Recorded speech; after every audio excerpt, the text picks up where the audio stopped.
What is going on today, guys? Welcome back to the channel. My name is Jay and this is Digital 360. Thanks so much for stopping by for today's video.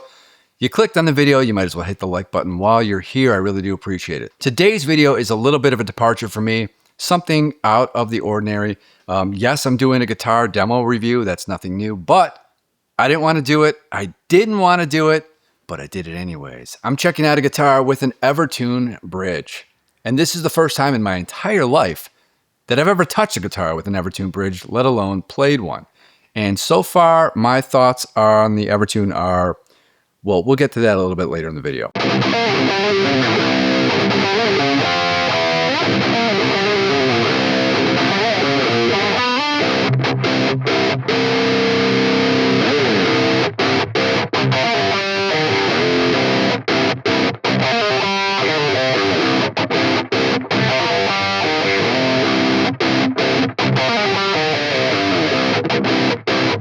This is the Ibanez RGR52ET. This is a model that was new for 2025, I believe. And ever since I saw this thing online, I'm like, someday I have to get this in my hands because it just looks beautiful. This is completely like the modern metal axe. It just looks killer. And you guys know I love Ibanez, so I'm gushing over it, I know, already, right? But let's go over some of the specs really quickly. So this is a Nyato body. If I'm not mistaken, it's kind of akin to like a mahogany body. Similar wood profile, similar warmer tone, and it has a maple top, which you can't see because there's this beautiful black finish covering it. Likewise with the neck, it's a three-piece maple neck, which you also can't see because it's covered with this beautiful black satin finish, which is just so smooth and comfortable. I really love it. Now, this neck is listed as a Wizard 3 neck. However, to my hands, it feels just slightly thicker than your typical Wizard 3 neck. I don't know why. It shouldn't, but for some reason it does. But don't get me wrong, it's still very comfortable. It's still the same shape.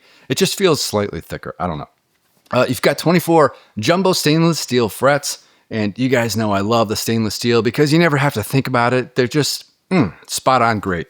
And the fretwork, the edges, the ends of these frets are completely smooth. There's no catches, nothing. It's just so smooth and comfortable.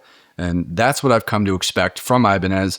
I don't think I've ever had an Ibanez in my hands that had less than perfect fretwork, quite honestly.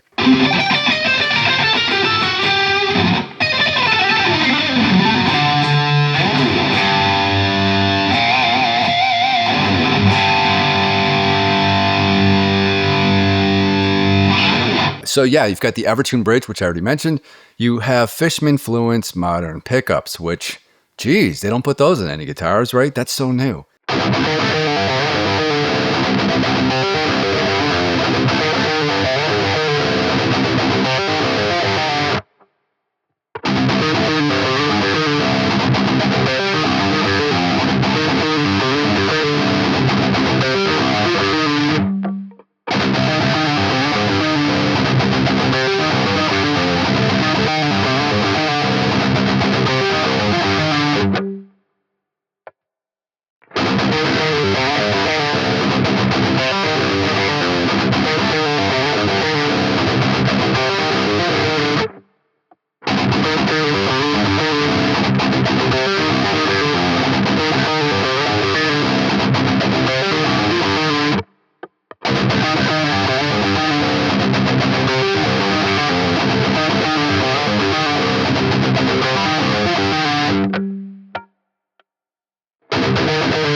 So yeah, you've got the tone knob, you've got a volume knob with a pull to get voice 2 for the pickups. You also have this little toggle switch here to split the coils and three-way selector switch, which is kind of, pretty much your typical layout these days with Fishman's. Ebony fingerboard, and this fingerboard isn't very black. I mean, it's dark, but it has like the nice natural look to it with a little bit of grain, which just gives it some nice little accent. I think that's cool.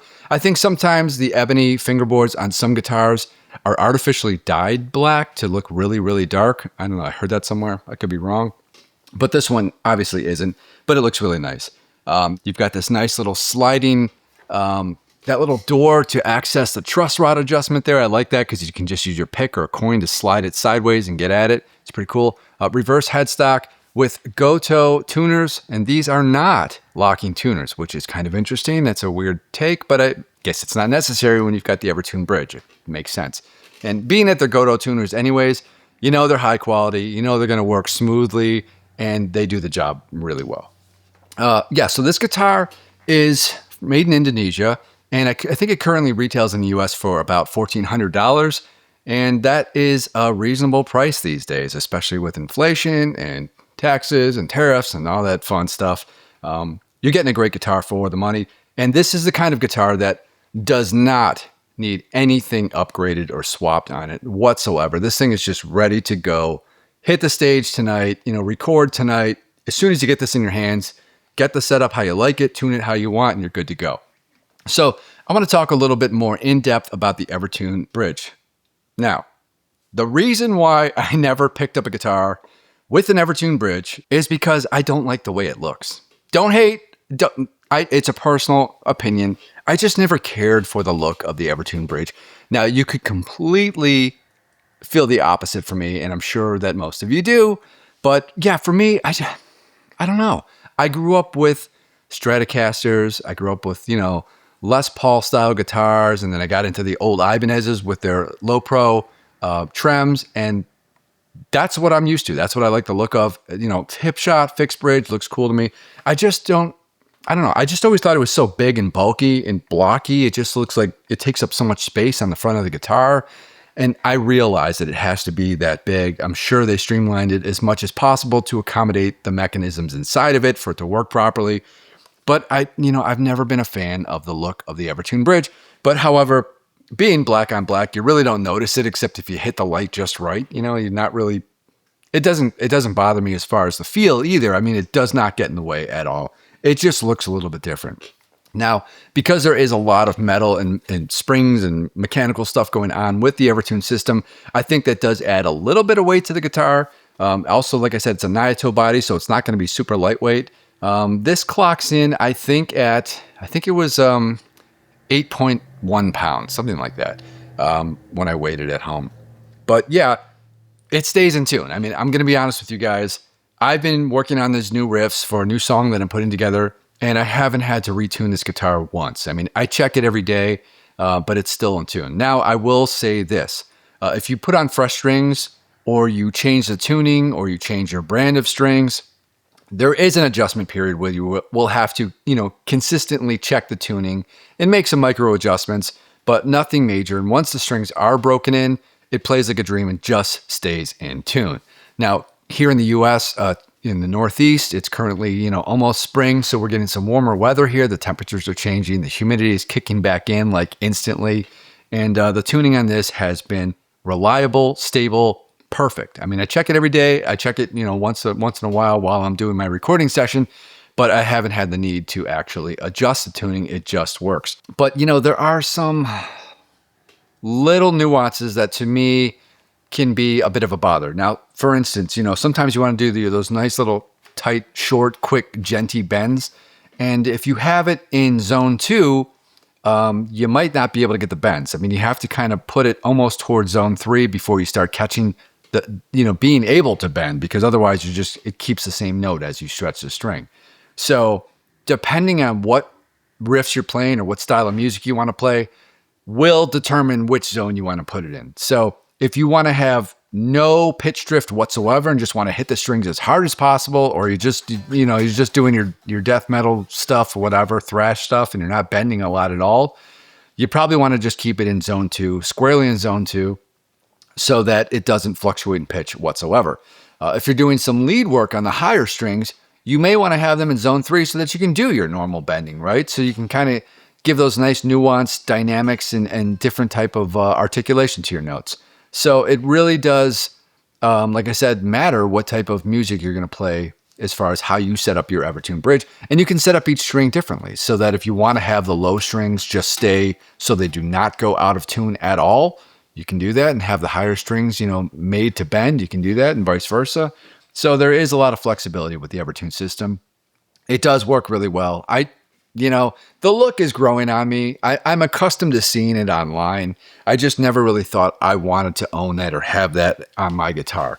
And I am getting used to it. And like I said, the black on black, you don't really see it anyways, and it serves its purpose. But this is a workhorse of a guitar. As far as like you want to use this for live use or recording, it's definitely going to get the job done for you and some.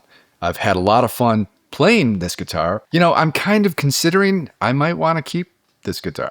I might want to get one just like it in the future, because it's always fun to add something new to your arsenal, right? So this is my first time playing the Evertune bridge, and so far I like it. I have the guitar currently set up in drop C. I did put on a new fresh set of strings. They're a little bit heavier tension. I was considering putting this in like drop B or even a little bit lower, but I didn't want to have to deal with, the nut.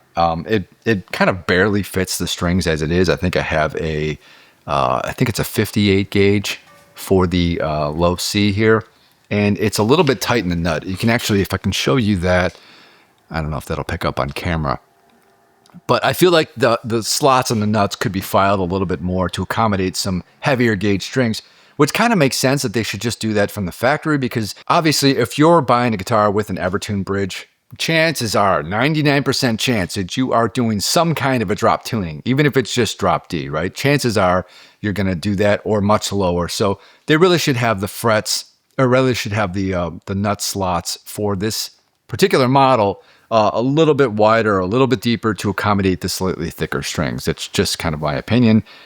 Take it for what it's worth. So yeah, the Ibanez RGR52ET.